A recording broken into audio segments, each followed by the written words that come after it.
Chapter 3 Ecce Homo. The Social War, 91 to 88 BC. After all my youthful attempts to learn what may be deemed by future generations the art of war, I was ready to put what I, somewhat naively thought, I had learned into practice. The social war had been a long time brewing. I might as well give listeners a brief explanation before I describe my own small role in the sad affair. I was all of 15 years of age when the conflict began. Listeners may have forgotten that until recently, Rome was simply the dominant city-state on the Italian peninsula, not the capital of a country named Italia, whatever you take that to be. Usually everything south of the Po.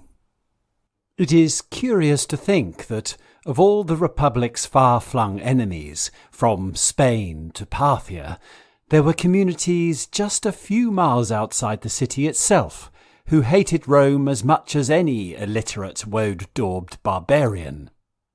A prime example being Praeneste, a mountain-top town barely 20 miles from the city, who hated the Roman citizenry with a singular ferocity.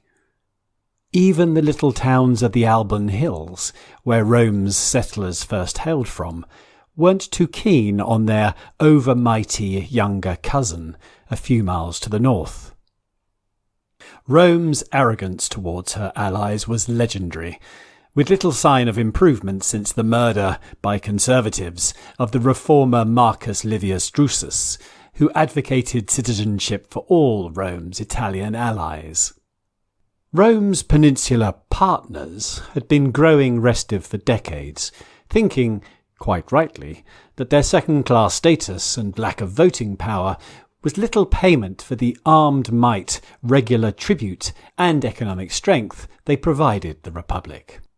It was different for some of us in Picenum, though, as we had allied with Rome long enough to enjoy full citizenship, which enabled us, of course, to look down on the Samnites, Marsi Paeligni, Lucani, Frentani, dissident Pecentes, and assorted hordes of disgruntled peasants — have you ever met one who wasn't? — who decided to rebel and establish Italia, with its capital in Corfinium, uncomfortably close to our extensive holdings. The fighting was heavy, but after a rocky start, the result was inevitable, as Rome subdued the majority of rebellious allies, with the exception of the warlike and ever intractable Samnites. With the exception of these holdouts, the Senate, under the direction of Lucius Julius Caesar, some relative of J.C., and the uncle of his troglodytic crony Mark Antony, then proceeded to give them all full citizenship. The entire social war was a criminal waste of manpower, and proof, to my young mind, of the uselessness of the Roman governing elite, an opinion only reinforced over the ensuing years. As I said, the fighting was heavy, and the Italians were no pushover. In addition to Dad's successful recipe of astute generalship and unabashed brutality, it also took the combined talents of Sulla, more of him later, my future colleague Quintus Caecilius, Metellus Pius, and the out-of-retirement warhorse Marius to put the rebels in their place. It was during the social wars that I first met my sometime friend and ally, that budding windbag-to-be Cicero. When I say met, it was more a case of falling over him, as the distinctly unmartial young junior officer / pen pusher was puking his guts up by the side of the camp's praetorian tent. I suspect a centurion had been describing, in graphic detail, torture techniques he was using on our prisoners to a distinctly unwilling listener. To my surprise, Cicero and I got on quite well, and I recognised that he was someone that could be worth keeping in with. Weighing everything up, our friendship was worth the earache I endured from Cicero's endless advice and the sanctimony he affected when the mood took him. He could be a very funny fellow, though, a fact that escaped those who didn't know him well. Although I could do without some of the more waspish asides Cicero aimed at me, written in the mistaken belief that mail was entirely private. He should have used a cipher, but I have the sneaking suspicion that he wanted his bon mot to circulate, a vanity that may come back to bite him on the arse one day. During the conflict, I was deemed to have distinguished myself in a number of nasty skirmishes, and found that I could lead and inspire a body of vastly more experienced troops, which later led to a sometimes misjudged belief in my own abilities, at least until the Sertorian War. Still, that's youth, isn't it? My father had been elected one of the 2 consuls for the final year, becoming what the snobbish Roman nobility refer to as a novus homo, a new man. His extreme efficiency in quelling the attempted secession resulted in a butcher's bill of at least 10,000 enemy deaths, with thousands sold into slavery, accompanied by enjoyable mass public whippings, which meant that we were looking forward to his triumph. Unfortunately, his largely undeserved, in my eyes, but that is hardly surprising, reputation for greed, cruelty, and overall nastiness meant that his welcome from what should have been the thankful masses wasn't quite what we hoped for. This reputation, the vilest man alive, according to that prig Publius Rutilius Rufus, did Pompey Strabo no favours when the First Civil War broke out, soon after the Social War was largely over. Dad had decided to throw in his lot with Sulla, a wise decision for Pater, against the, by now virtually senile, Marius and his allies, who included the wily Cinna and my future near nemesis Sertorius. Bivouacked with his legions by Rome's Colline Gate, Father was unusually lax in imposing hygiene rules in the sprawling encampment. Many soldiers, including Dad, were inevitably stricken with dysentery, which spread to the, by now very disgruntled, citizenry. One evening, the stench of the overflowing latrine trenches wafted into my father's tent, making even his strong stomach begin to heave. Even though the rain was sheeting down, he at last insisted on ordering the disease-breeding facilities swiftly solved and ditches dug to carry the effluent of his Augean stable into the Tiber. Note to Philip. That reminds me. If I get back to Rome, I shall feast my noble friends on a dinner of the finest liquor fish that can be caught.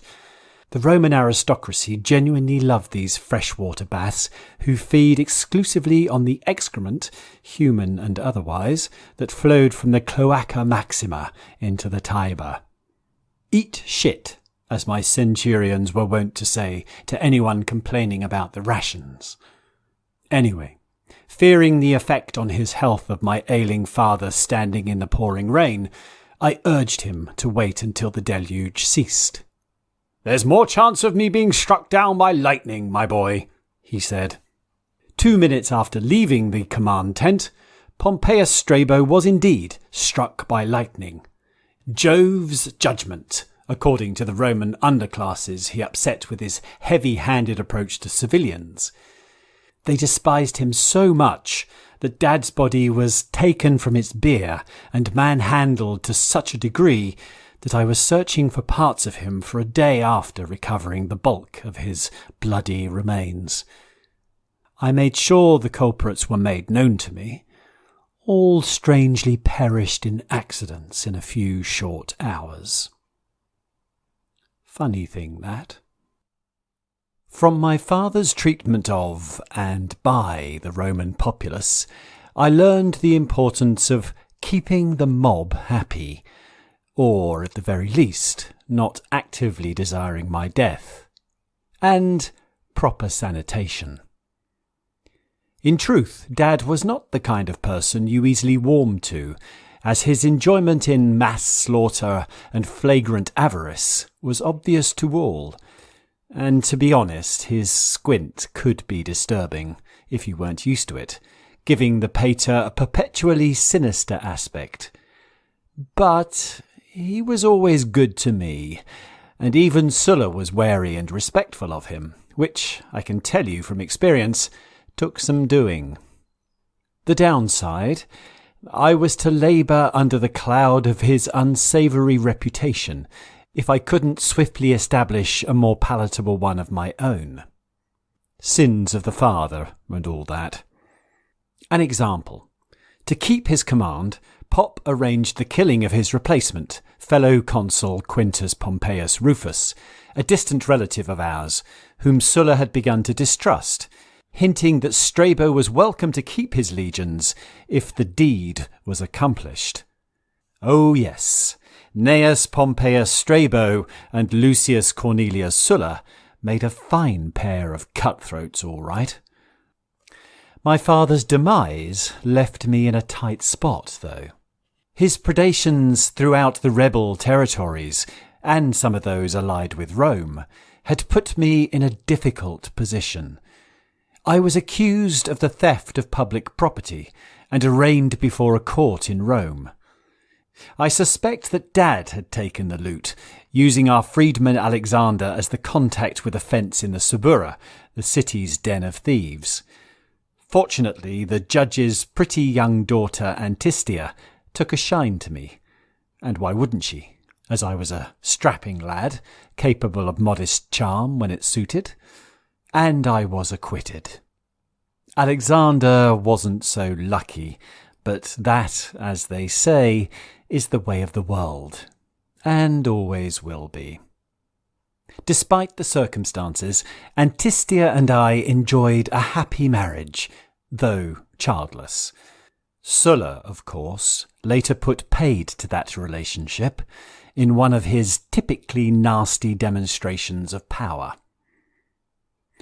I concede that I should have emulated Caesar's similar experience with Sulla, and refused his demand that I divorce Antistia in order to marry one of his stepdaughters, Aemilia, pregnant by her soon-to-be ex-husband Glabrio, who had been given his marching orders by the dictator. The humiliation for the three of us was hard to bear. Aemilia died in childbirth, which, I suppose, was the best outcome we could expect. Poor thing. Sulla, of course, regarded the whole business with his usual cynical amusement. The general was one of that select band of people who found inflicting pain, be it physical or emotional, genuinely amusing. Therefore, in his eyes, dishing out ever-increasing levels of pain must be even funnier.